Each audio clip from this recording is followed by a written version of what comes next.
অন্যের বিপদ যদি দেখেন, এটার জন্য একটা দোয়া আছে। অনেক সময় আমরা দেখি হাসপাতালে ক্যান্সারের 3rd স্টেজে চলে গেছে, লোকটা হ্যাংলা হয়ে চিকন হয়ে হায়রে কি কষ্ট পায়, দেখি না? বিষ্ণু বলে একটা দোয়া যদি কেউ অন্যের কোনো বিপদ দেখে পড়ে, ওই বিপদ তার জীবনে কখনো আসবে না। শুনবেন? শোনার আগ্রহ আছে? অনেক সময় হয় যে আমরা মহাসড়ক দিয়ে যখন চড়ি, দুর্ঘটনায় মানুষের মাথা একদিকে, দেহ আরেকদিকে, ব্লিডিং, এরকম হয় না?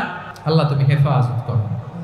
বিশ্বনবী বলেন এই দুর্ঘটনা দেখে কেউ যদি এই দোয়াটা পড়ে, তার জীবনে সে কোনোদিন এরকম অ্যাক্সিডেন্টের সম্মুখীন হবে না। শুনবেন? বিশ্বনবী বলেন অন্যের বিপদ দেখে কেউ যদি পড়ে, আলহামদুলিল্লাহিল্লাযী আফানি মিম্মা বাতালাকা বিহি ওয়া ফাদ্দালানি আলা কাসীরিম মিম্মান খালাকা তাফদীলা, মানে প্রশংসা সে আল্লাহর, যে আল্লাহ তাআলা তোমাকে যেই জিনিস দিয়ে পরীক্ষা করেছে, আমাকে ওইটা থেকে বাঁচিয়ে দিয়েছে। তোমাকে আল্লাহ যেই বিপদে ফেলেছে, আমাকে ওই বিপদ থেকে তিনি মুক্ত রেখেছে, আর তার অনেক সৃষ্টির উপর আমাকে তিনি প্রাধান্য দিয়েছে। সুবহানাল্লাহ পড়েন। যে কোনো বিপদ, কারো ক্যান্সার দেখে যদি এই দোয়াটা আপনি বিশ্বাসের সাথে পড়েন, জীবনে কোনোদিন ক্যান্সার রোগে আক্রান্ত হবেন না।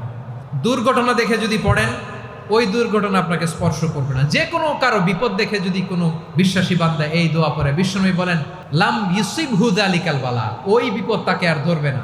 উফিয়া মিনহু মিন যালিকাল বালা কাইনাম মা কান, সে যতদিন হায়াত পাবে কোনোদিন ওই বিপদ তাকে স্পর্শ করবে না।